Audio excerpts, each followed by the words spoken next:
If your workflow list is starting to look like a confession, take comfort in this. Every company thinks their processes are clear until somebody asks them to explain it out loud. It's like asking a teenager to describe where their phone charger went. You get a story, you don't get an answer.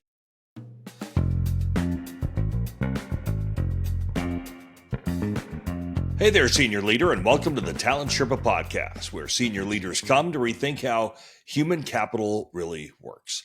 Welcome to 2026, the year that the AI hype finally meets the consequences of unclear work.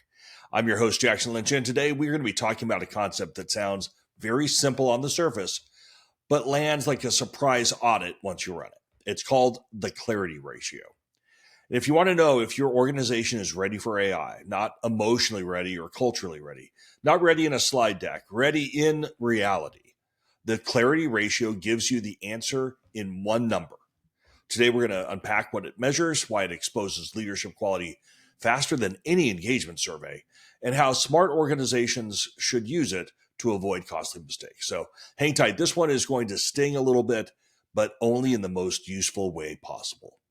Now, before we dive in, let me ask you for one quick favor. If you're enjoying the show, you enjoyed all 97 episodes last year, please hit like and subscribe, share it with one of your colleagues. It helps us reach more leaders who are tired of pretending that vague processes are a strategy.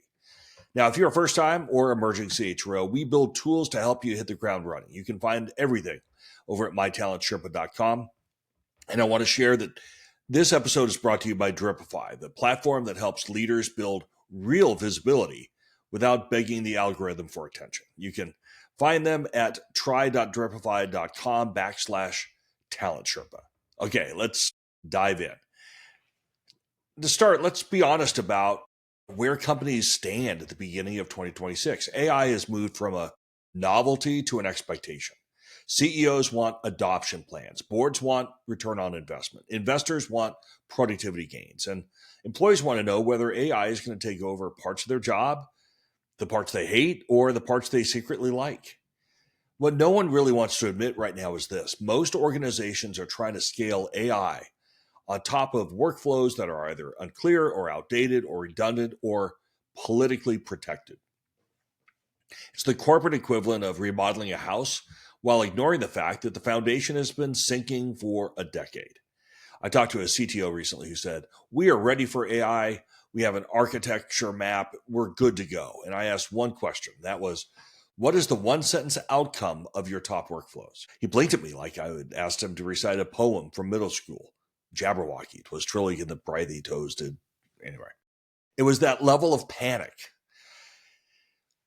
So he called his team in. They froze when he asked them the same question. They gave me phrases like drive efficiency, support the business, enable scale. Guys, none of those are outcomes. They are posters. This is the story across industries. Leaders assume clarity because work eventually gets done, but production is not the proof of clarity. Production is the proof that people are working hard to overcome unclear systems. And when AI hits unclear systems, it doesn't fix them. It magnifies all of the things that are going wrong. Here's the trap that most leaders fall into. They think clarity shows up when you look at process maps. Process maps show steps. Clarity shows outcomes. Those are not the same. And I think the biggest challenges fall into three buckets. First bucket, leaders assume people share the same definition of success. Newsflash, they do not. Ask 5 managers to define the outcome of onboarding. You're going to get 7 answers and one long pause that tells you everything about their level of confidence in what they just said. Second bucket, leaders think more tools create more clarity. They believe the right software will solve the problem. Tools cannot fix an unclear intention, however. And if the desired outcome is fuzzy, the tool is just going to amplify the fuzz. It's like a bad velour jacket. Third bucket is leaders confuse activity expertise with outcome ownership. The people closest to the work, they often know what every step is by heart. And they're really important, but they cannot tell you what the business result of the workflow is supposed to produce more often than not. And that's not their fault. That is a leadership miss. And these three patterns quietly erode trust. They create the illusion of control while teams lose speed. And they make leaders think that they have an adoption problem, but what they really have is an alignment problem. So let me flip the lens on it. AI readiness is not a technology question. It's a clarity question. And that's where the clarity ratio comes in, because it gives you a way to measure the clarity without opinion, personality, or politics. Here's the formula. It's really easy. Clarity ratio equals the number of teams that can state in one sentence the outcome for their top workflows, divided by the total number of teams. In one sentence, outcome follows the simple structure: do X so that Y.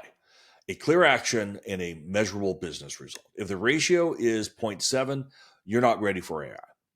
You're ready for a leadership conversation, because unclear workflows don't fail, they hide.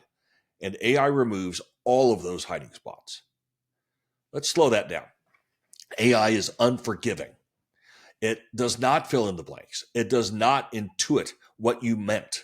It does not guess the intention behind your workflow, even if it's pretty good at this point of fixing your spelling errors. Although all the text-to-speech makes me think that I need to enunciate more quickly. If you feed it ambiguity, it will scale ambiguity. But when clarity is strong, AI becomes an accelerator, not because it's magical, but because it's operating on really clear logic. It knows the target. It knows the constraints. It knows the rules. Clear inputs, valuable outputs. Now, the real power of the clarity ratio isn't the number. It's what the number uncovers. It shows you where leadership is aligned and where leadership is winging it. It shows you which workflow deserves investment, which should have been rebuilt or retired. And it shows you which teams are ready to scale and which are still improvising. So the question might be, what do we do this week to improve that clarity ratio from painful to powerful? Play number one, replace task lists with outcome statements. Don't start with the steps, start with the purpose. When teams lock in on the purpose first, their workflow reorganizes itself. Play number two, you got to assign a single owner for each workflow, not a committee, not a matrix, one accountable owner who can make decisions. If everything belongs to everybody, nothing improves. If you have a football team with 2 quarterbacks, you don't have any quarterbacks. Play number three, use the 3 success checks: latency, throughput, and right first time. These are the measures that tell you whether the workflow produces value or simply absorbs energy. Those of us in engineering, we've been thinking about it in these terms for a long time. Human capital leaders need to start. And play number 4, pilot AI only when the outcomes are already crisp. Treat AI like a magnifying glass. Use it where you want excellence to scale. Keep it away from the fog. And play number 5, you should add the clarity ratio to your quarterly operating rhythm. It's not a one-time audit. It's a core leadership habit. Clarity gets messy. You need a way to measure that drift. And play 6, teach your leaders to use the one-sentence formula in every conversation. Do X so that Y.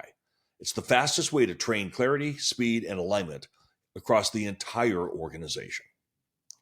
Now, these plays don't cost money, so I'm sorry about that. They cost focus. That's actually much more valuable. And focus is the currency that separates seasoned leadership from theatrical leadership. So, if your workflow list is starting to look like a confession, take comfort in this. Every company thinks their processes are clear until somebody asks them to explain it out loud. It's like asking a teenager to describe where their phone charger went. You get a story, you don't get an answer. All right, let's bring this home. There are 4 crisp takeaways. 1, AI does not fix unclear work, it exposes it. 2, the clarity ratio is your quickest reality check. 3, if your score is under 0.7, you have a clarity challenge, not a talent challenge or a tech challenge.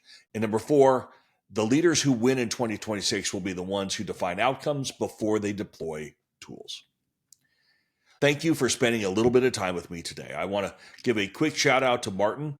He and I were working a couple of weeks ago on this whole clarity ratio piece and sent me a note, said that one sentence formula in his staff meeting when he deployed it cut the meeting time in half.